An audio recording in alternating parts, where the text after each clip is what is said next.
Okay, ಇಲ್ಲೇ ಒಂದು ಗಾಜಿನ ಬೀಕರ್ ಐತಿ. ಇದ್ರೊಳಗೆ ಏನದಾವ್ರಿ? ಪಿನ್ಗಳನ್ನು ಹಾಕೇವಿ. ಪಿನ್ ಹಾಕೇವಿ, ಮತ್ತೇನು ಹಾಕೇವಿ? ಹೇರ್ ಪಿನ್ ಹಾಕೇವಿ, ಕಬ್ಬಿಣದ ರಜಗಳನ್ನು ಹಾಕೇವಿ. ಹೌದ್ರಿ?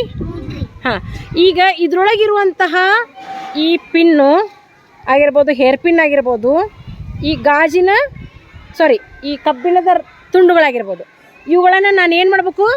ನೀರು ಮುಟ್ಟಲಾರ್ದನ್ನ ಹೊರಗೆ ತೆಗಿಬೇಕು. ನೀರು ಮುಟ್ಟಲಾರ್ದನ್ನ ಏನು ಮಾಡಬೇಕು?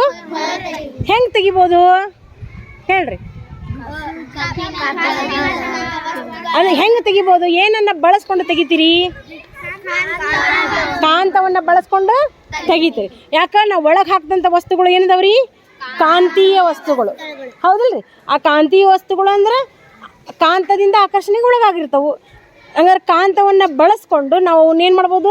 ಹೊರಗೆ ತೆಗಿಬೋದು. ಈಗ ನೋಡೋಣ, ಲಕ್ಷ್ಮಿ ಹೊರಗೆ ತೆಗಿತಾಳೆ ನೋಡೋಣ.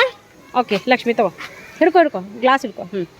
ತಡಿಯಾ, ಸೌಕಾಸ್. ಹಾಂ, ಬಳಸುವ ನೋಡ್ರಿ. ಕಾಂತವನ್ನು ಬಳಸಿ ನೀರು ಮುಟ್ಲಾರ್ದಂಗೆ ಹೆಂಗೆ ಹೊರಗೆ ತೆಗಿತಾಳೆ ನೋಡ್ರಿ ಈಕಿ. ಕ್ಲಾಪ್ಸ್ ಹಾಕ್ರಿ ಈಕಿಗೆ. ನೋಡ್ರಿ ಈಗ ತೆಗಿಬಾರದ ನೋಡ್ರಿ ಹೆಂಗೆ ಆಕರ್ಷಣೆಗೆ ಒಳಗಾಗ್ತಾವೆ ನೋಡ್ರಿ. ಹಾಂ, ಎಮ್ ಸ್ಮೆಲ್ ಕೈ ಹಿಂಗೆ ಮಾಡ. ತೊಗೊಯ್ತು ನೀಡು. ಹಾಂ ಎತ್ ಮೇಲೆ. ಎಸ್ ತೆಗಿ. ಹಾಂ,